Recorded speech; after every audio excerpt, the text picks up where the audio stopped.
नमस्कार, मैं हूं आपके साथ मयंक। आज 20 अप्रैल है और देखिए अमेरिका और ईरान के बीच हालात बेहद तनावपूर्ण हो गए हैं और मामला एक बार फिर जंग की तरफ आगे बढ़ता दिखाई दे रहा है। लेकिन इस बीच मैं आपसे कुछ ऐसी खबरें शेयर करना चाह रहा हूं जो पिछले 12 घंटे के अंदर हुई हैं और बेहद अहम है ये समझना आप लोगों के लिए कि ये डेवलपमेंट किस तरह से पर्दे के पीछे एक बड़ा खेल हो रहा है। देखिए, एक खबर आई रूस से, आपने शायद देखी हो ना देखी हो। पिछले कुछ घंटों के अंदर रूस में 4 से 5 बड़ी ऑयल रिफाइनरीज पर हमले हुए और ये हमले किए हैं यूक्रेन ने। देखिए, इसका ईरान का कनेक्शन क्या है मैं आपको ये समझाने की कोशिश करूंगा, लेकिन पहले आप देखिए खबर क्या आई। रूस के समारा क्षेत्र के नेवोकोइबिश्वेस्क और सिरजान रिफाइनरी पर अटैक हुआ, जहां पर भयंकर आग लग गई। देखिए, ये तस्वीरें जो आई है रूस से, ये जो दोनों रिफाइनरी है समारा इलाके की तेल रिफाइनरीज, इस पर ड्रोन अटैक हुए जो कि यूक्रेन ने किए और जबरदस्त आग लगी, भीषण आग। मतलब जैसे ही हम अरामको में देखे थे सऊदी में या इस तरह की दूसरी जगह ऑयल रिफाइनरीज पर हमने आग देखी, उस तरह की बड़े स्तर पर आग लगी। तो समारा इलाके में रूस में 2 रिफाइनरीज पर हमले होते हैं। इसके अलावा तिखोरेत्स्क ऑयल टर्मिनल है, उस पर हमला होता है, तीसरी जगह हो गई। चौथा, बाल्टिक सागर के व्योत्स्क पोर्ट जो है, इस पर हमला होता है जहां पे ऑयल रखा हुआ था, चौथी जगह। और 5वीं, क्रीमिया के सेवास्तोपोल में स्थित ऑयल डिपो पर भी हमला होता है।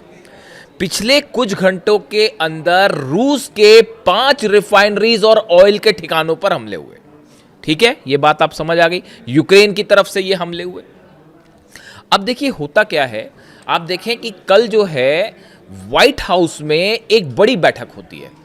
उस बैठक में डोनाल्ड ट्रंप शामिल थे, उसमें मार्को रूबियो शामिल थे, पीट हेग्सेथ रक्षा मंत्री शामिल थे, पूरी डोनाल्ड ट्रंप की वॉर कैबिनेट शामिल थी। सेना के बड़े अधिकारी डैन केन जो चीफ ऑफ स्टाफ हैं उनके, वो भी शामिल थे।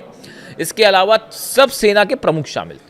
इस बैठक का मुद्दा यह था कि अमेरिका इस बात को समझ चुका है अच्छी तरीके से कि ईरान किसी सूरत में अपना यूरेनियम नहीं देगा। यह बात डिक्लेयर्ड है। देखिए, इस्लामाबाद में बातचीत हो, इस्लामाबाद में बातचीत ना हो, अमेरिका क्या कह रहा है, क्या शर्त रख रहा है, मैं इस मुद्दे पे बात ही नहीं करना चाहता। मैं पहले दिन से कह रहा हूं कि साहब बातचीत का कोई नतीजा नहीं निकलेगा और अब भी मैं ये मान के चलता हूं कि बातचीत से कोई नतीजा निकलेगा ही नहीं। डोनाल्ड ट्रंप की धमकियां जो आ रही हैं कि हम पुल उड़ा देंगे और हम जो है वो जितने भी पावर स्टेशन है ये उड़ा देंगे, ये हरकतें बता रही हैं कि अभी भी अमेरिका को ये बात समझ ही नहीं आई कि ईरान वो देश ही नहीं है जिसको आप झुका सकते हैं। जिनके आदर्श इमाम हुसैन साहब हों और जिनके आदर्श अली खामनेई साहब हों, ऐसे देश को आप झुका ही नहीं सकते। कोई संभावना ही नहीं है। तो कोई मतलब ही नहीं है इस बात का कि आप डरा धमका कर ईरान का यूरेनियम रखवा लेंगे। ये ऑप्शन खत्म है। बातचीत होगी भी, कोई नतीजा नहीं निकलेगा। पहली बात तो मुझे ये लगता ही नहीं कि बातचीत करनी भी चाहिए, जो भी हो खैर ठीक है, उस पर मैं बात ही नहीं करना चाह रहा क्योंकि उसका कोई मतलब नहीं है। अब आप समझिए इस बात को कि रूस के ऑयल रिफाइनरीज पर हमला होता। उसके पहले देखिए, जहां हम थे व्हाइट हाउस में बड़ी बैठक हुई, सब उसमें शामिल हुए। उसमें ये बात साफ रख दी गई कि ईरान जो है वो यूरेनियम तो साफ सरेंडर नहीं कर रहा। तो अब क्या किया जाए? इस बैठक के थोड़ी देर बाद यह खबर आई कि ईरान के जहाज को अमेरिका की नेवी ने रोक लिया है और उस पर हमला कर दिया है। इस बैठक के चंद घंटों बाद यह खबर आ गई। और वो जहाज कौन सा था? जो कि चीन से वापस लौट रहा था, मलक्का स्ट्रेट होते हुए वो वापस जो है बंदर अब्बास की तरफ जा रहा था। ये वो जहाज हैं जो कि ऑयल्स लेके जाते हैं, ईरान से सप्लाई करते हैं। मलक्का स्ट्रेट के थ्रू जो है वो मामला चीन को सप्लाई होता है, बीच में ऑयल की अदला बदली होती है जहाज पे, और क्योंकि अमेरिका के प्रतिबंध लगे, ये वो जहाज था कि जो ऑयल छोड़ के वापस जा रहा था, इसको रोक दिया गया। दूसरी बड़ी खबर आती है उसके थोड़ी देर बाद। ये सब कुछ हो रहा है अमेरिका की इस बैठक के बाद, डोनाल्ड ट्रंप की बैठक के बाद। पहली चीज हो गई डेवलपमेंट कि हम ईरान के जहाज पर हमला हो गया। दूसरी खबर आई कि अमेरिका ने रूस से जो है वो तेल व्यापार करने की छूट को 15 मई तक बढ़ा दिया है। देखिए, पूरी दुनिया में ऑयल का हाहाकार मचा हुआ है इस समय, ऑयल सप्लाई बुरी तरह से प्रभावित है।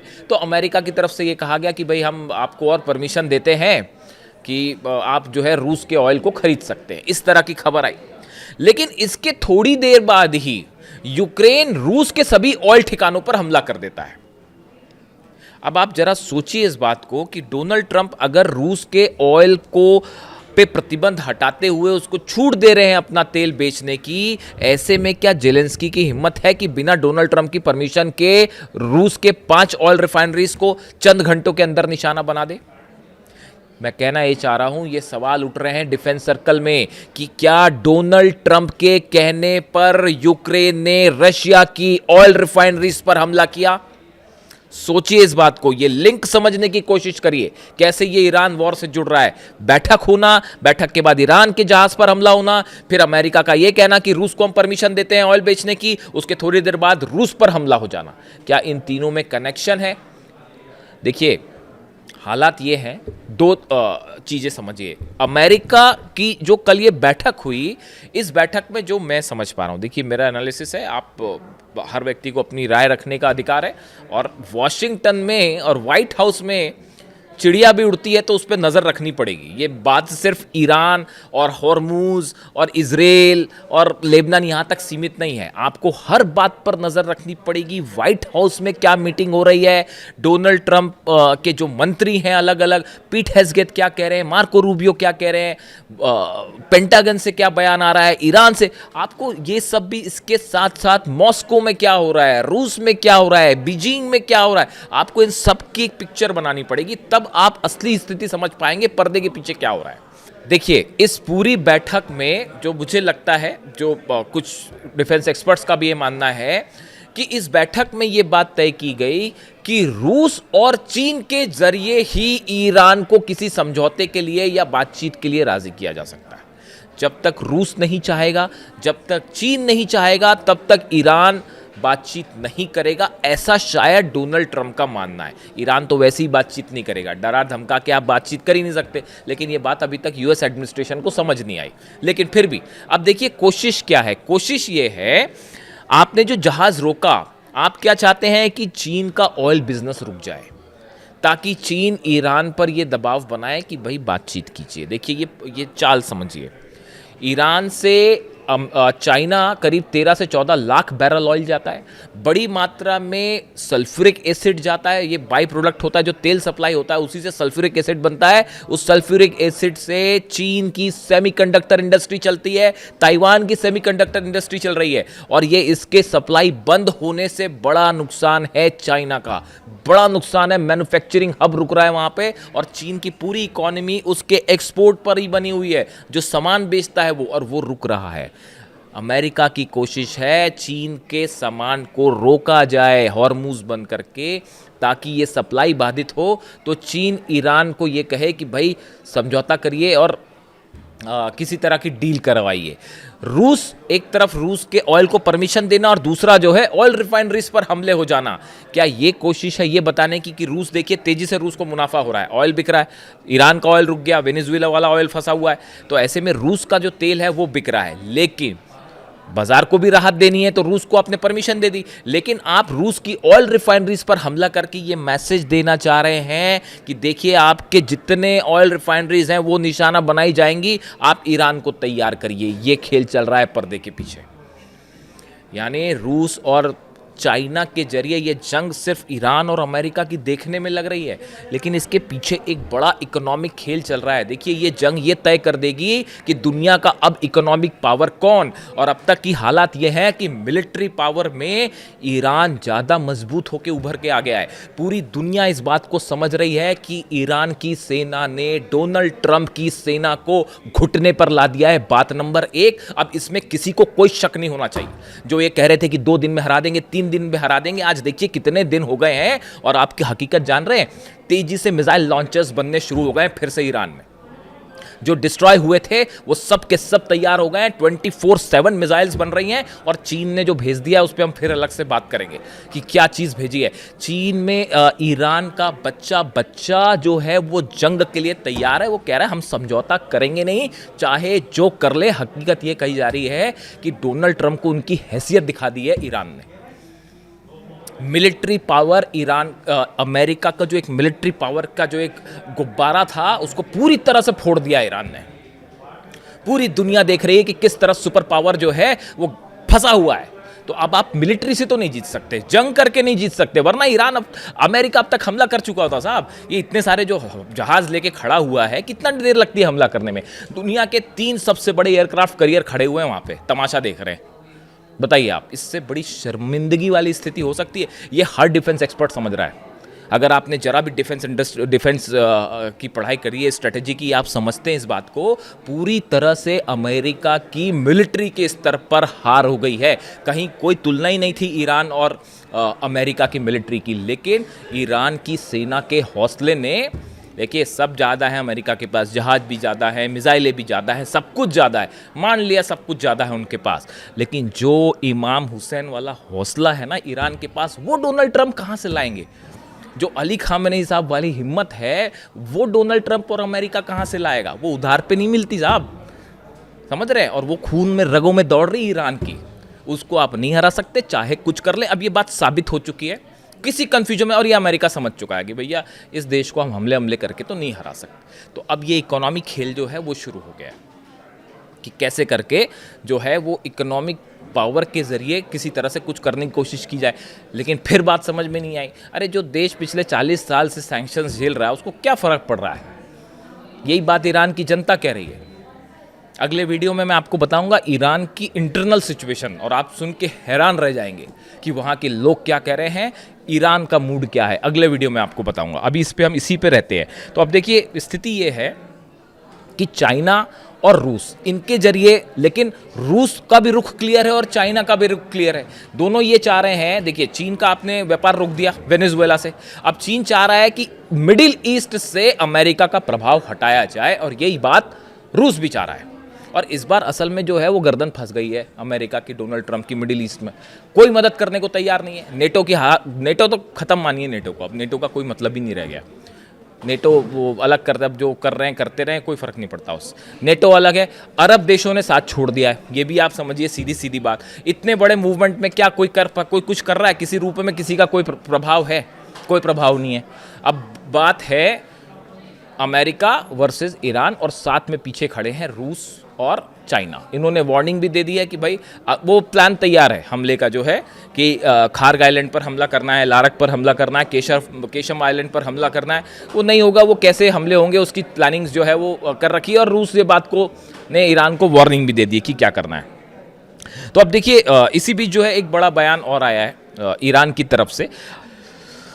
What Trump did not achieve during the war, he will no longer be able to achieve during negotiations. Negotiations means that people must reach a fair compromise based on win-win position. Iran की तरफ से कहा गया कि जो चीज़ जंग में हासिल नहीं कर पाए डोनाल्ड ट्रंप, वो बातचीत में भी हासिल नहीं कर पाएंगे। यानी जो जंग करके, जंग में तो हार ही गए आप, सीधी सी बात है। ईरान की सेना इसीलिए, ईरान के लोग यही कह रहे हैं कि जब हमने हरा दिया उनको, तो अब इनसे बातचीत करने की क्या ज़रूरत है, देखा जाएगा जो होगा। तो जो बातचीत जंग में नहीं हो पाया, इसलिए बातचीत के जरिए उसी हासिल करने की कोशिश। आप देखिए कैसी उतावलेपन में है अमेरिका बातचीत करने के लिए। कभी आपने देखा, इतिहास में कभी देखा ऐसा हुआ हो कि एक दुनिया की सबसे बड़ी ताकत जो अपने आप को कह रहा है देश या उनके राष्ट्रपति, वो इस तरह से बेचैन है ईरान से बात करने के लिए? ईरान कह रहा है ठीक है, मन करेगा तो करेंगे, नहीं होगा तो नहीं करेंगे। साहब गजब बेइज्जती है ये तो। आप देखिए ईरान भी जो है उसने कोई कसर नहीं छोड़ी। और आप सुनिए, देखिए मैंने आपको खबर बताई थी 5-6 वीडियो पहले ही, मैंने आपको बताया था कि ईरान में कंट्रोल अहमद वाहिदी साहब के हाथ में है, ईरान की सेना के हाथ में है। कंट्रोल मोहम्मद बाकिर जोलकद्र साहब के हाथ में है, जो ईरान में अली लारीजानी साहब की जगह सुरक्षा परिषद के सचिव नियुक्त है। ये 2 लोग हैं जो ईरान में अब सबसे पावरफुल पोजीशन में हैं। पॉलिटिशियंस क्या कहते हैं, पॉलिटिकल लीडरशिप क्या कह रही है, मायने नहीं रखता। ईरान की सेना, आपको याद होगा वो वीडियो, मैंने कहा था आपको कि अब ईरान की सेना कंट्रोल में, ये 2 लोग कंट्रोल में। आज दुनिया के हर अखबार में ये बात साफ है। डोनाल्ड ट्रंप के मीटिंग में इस बात की चर्चा हुई है, बताया गया कि ये जो 2 लोग हैं, they are in the control of whole Iran. Iran की सेना की परमिशन के बिना अब कोई परिंदा भी ना मार सकता। और देखिए दूसरी चीज़ ये है, बातचीत इस्लामाबाद में होए ना होए क्या फ़र्क पड़ता उससे, कुछ उसमें हल हो जाएगा।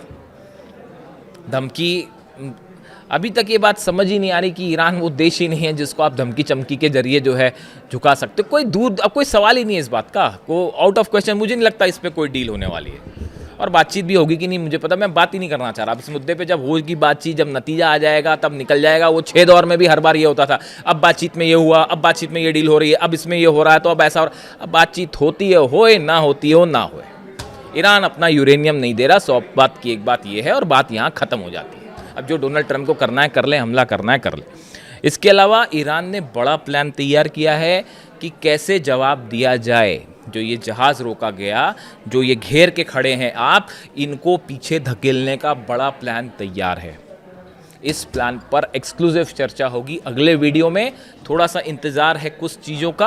आईआरजीसी की बताया जा रहा है कि ईरान में एक बड़ी बैठक होने वाली है थोड़ी देर में, ईरान की सेना की और कई अधिकारियों की, जिसमें एक बड़ी स्ट्रैटेजी तय होगी कि किस तरह से जवाब दिया जाए अमेरिका को।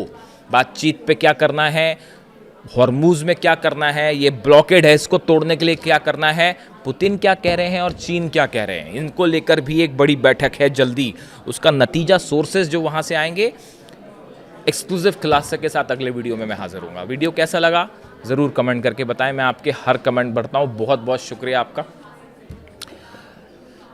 एक बात जो मुझे आज जिससे मैं थोड़ा परेशान हुआ वो शेयर करना चाह रहा हूँ आपसे कि देखिए, मैंने खबरें देखी आज जब मैं ऑफिस आया तो हमारे स्क्रीन पे एक जगह खबरें चल रही थी कि अली खामनेई साहब जो हैं उनका जो फ्यूनरल है वो अब तक नहीं हुआ है। और ये बड़ा ही अपने आप में एक दुखद मुद्दा है, कम से कम कि इतने दिन हो गए हैं लेकिन उसके बाद भी सिक्योरिटी रीजंस हैं, तमाम तरह के वजह हैं, लेकिन अली खामनेई साहब का अब तक फ्यूनरल ना होना बड़ा ही दुख देता है मन को। खैर, जो भी अपडेट होगा जंग से जुड़ा आप तक पहुंचाऊंगा। Thank you so much.